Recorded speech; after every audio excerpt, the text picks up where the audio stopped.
অনুসরণ করি। ওই ইমাম সম্পর্কে শুনুন, ইমামে আযম আবু হানিফা রাহমাতুল্লাহ আলাইহি আল্লাহ পাক পৃথিবীর জমিনে 70 বছর হায়াত দিয়েছিলেন। ইমামে আযম আবু হানিফা রাহমাতুল্লাহ আলাইহি 70 বছরের ভিতরে 55 বার হজ করেছিলেন। আর একটু মোহাম্মদ বলা যাবে? 70 বছরে কতবার হজ? 55 বার। চার ইমামের এক ইমাম ইমামে আযম আবু হানিফা রাহমাতুল্লাহ আলাইহি প্রতিদিন 5 ওয়াক্ত নামাজ ছাড়াও এশা নামাজের পরে 2 রাকাত করে নামাজে নিয়াত করতেন। আর ওই 2 রাকাত নামাজে একবার করে আল্লাহ পাকের কোরআন শরীফ খতম করে দিতেন। আমি বললাম আর আপনারা তো সুবহানাল্লাহ বলে দিলেন। 1 সেকেন্ড সময় লেগেছে, কাজ কমপ্লিট করে দিয়েছি। 2 রাকাত নামাজে এক কথম কোরআন তেলাওয়াত করা কি চারদিকানি কথা মনে করছেন নাকি? হ্যাঁ, একটা হাফেজ সাহেব যদি এক বৈঠকে কোরআন খতম করে, পেশাব পায়খানা খাওয়া দাওয়া বাদ দিয়ে এক জায়গায় বসে যদি কোরআন খতম করে, মিনিমাম 6 থেকে 8 ঘন্টা সময় লাগবে। কত বলেছি? 6 থেকে 8। তারপরে এক খতম কোরআন। ইমামে আযম আবু হানিফা রাহমাতুল্লাহ আলাইহি প্রতিদিন 5 ওয়াক্ত নামাজ ছাড়াও এশা নামাজের পরে 2 রাকাত করে নামাজে নিয়াত করতেন। আর ওই 2 রাকাত নামাজে একবার করে আল্লাহ পাকের কোরআন শরীফ খতম করে দিতেন। ইমামে আযম আবু হানিফা রাহমাতুল্লাহ আলাইহি হুজুর আমার 40 বছর এশা রুজুতে ফজরের নামাজ আদায় করেছিলেন। জোরে বলতে পারলেন না? কত বছর? কিসের রুজুতে কিসের নামাজ? 40 বছর এশা রুজুতে ফজরের নামাজ। আচ্ছা ভাই, যে লোকটা 40 বছর এশার উজুতে ফজরের নামাজ পড়েছেন, ওই লোকটা ঘুমিয়েছেন? আরে ভাই, ঘুমলি উজু থাকে? কেন থাকে না? কেন? আরে ঘুমলি উজু থাকে না কেন?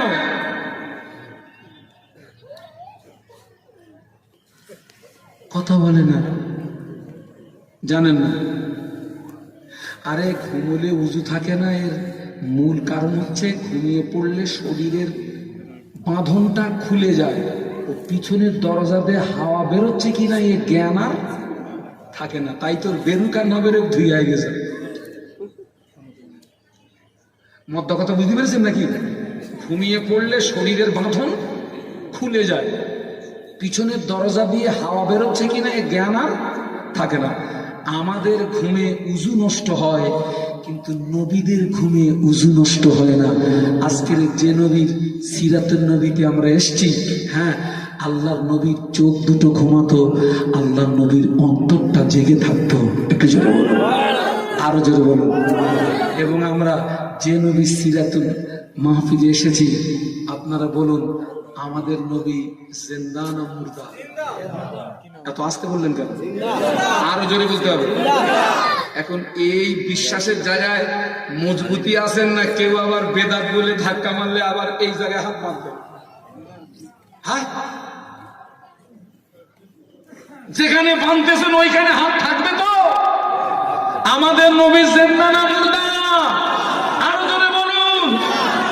ইহুদিরা বিশ্বাস করে আমাদের নবী জিন্দা, কিন্তু আমার মতো একদল টুপিওয়ালা দাড়িওয়ালা যারা মাথায় হাত বাঁধে, ওরা নবী জিন্দা এটা বিশ্বাস করে না। ওরা হচ্ছে ইহুদিদের দালাল। কাদের দালাল বলেছি? ইসরায়েলের দালাল।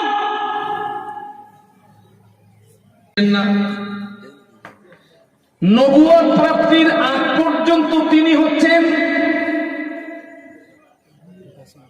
হুকমান নবী, আর নবুয়ত প্রাপ্তির পরে তিনি হচ্ছেন হাকিকাতান নবী। একটু বলুন সুবহানাল্লাহ।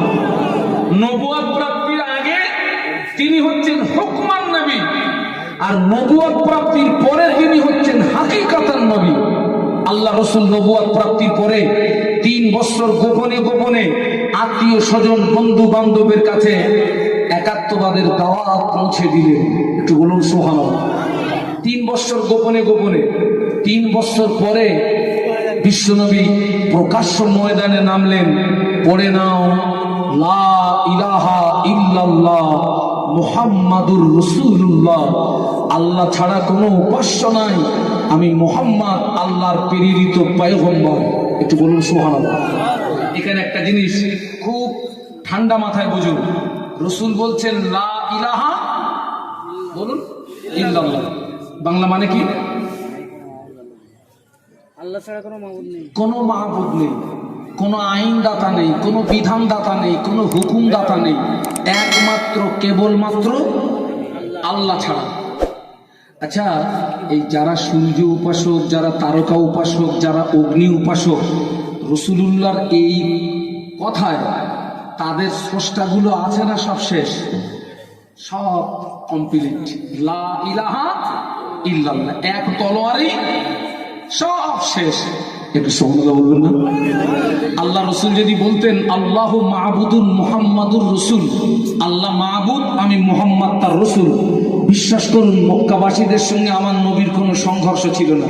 ওরা জানতো মুহাম্মদ আমরা একটা করে স্রষ্টা বেছে নিয়েছি, তুমি একটা স্রষ্টা বেছে নিয়েছো, মুহাম্মদ তুমি তোমার স্রষ্টা নিয়ে চলো আর আমরা আমাদের স্রষ্টা নিয়ে চলি।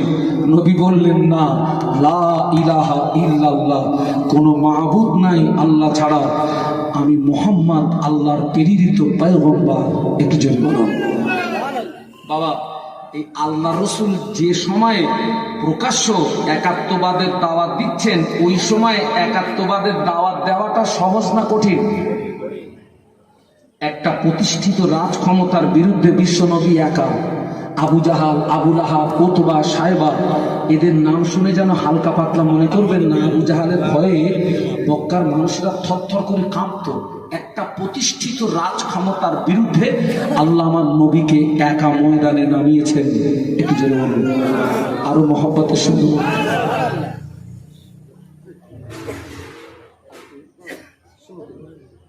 একা নামিয়েছেন আল্লাহ।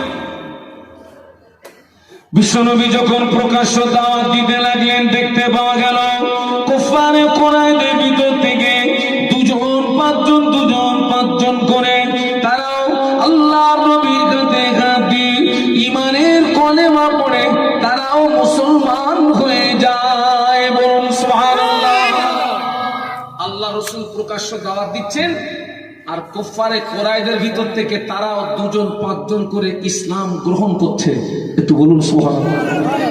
বাবা, এই দৃশ্যটা দেখে আবু জাহাল বাহিনী যারা, তারা কি সন্তুষ্ট হবে না তাদের গায়ে জ্বালা শুরু হবে? স্বাভাবিক তো। আরে আমি আপনাদেরকে ছোট্ট একটা উদাহরণ দিচ্ছি।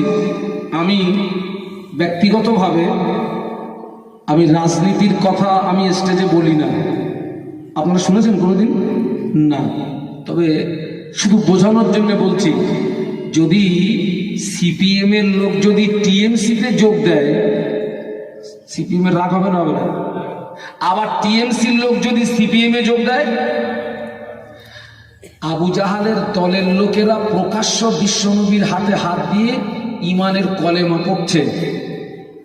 এই দৃশ্যটা দেখে আবু জাহাল, আবুল আহাব, উতবা, সায়বা, ওদের গাত্রদাহ শুরু হলো, গায়ের জ্বলন শুরু হলো যে মুহাম্মদ যেভাবে নতুন ধর্ম প্রচার করছে, আমাদের দলীয় মানুষ যেভাবে মুহাম্মাদের দলে আশ্রয় নিচ্ছে, আমরা যদি এই কাজের গতিকে না রুখি তাহলে ভবিষ্যতে এমন একটা দিন আসবে যেদিন আমাদের আর কোনো অস্তিত্ব, অতএব যে কোনো প্রসেসেই এই কাজের গতিটা রুখতে হবে।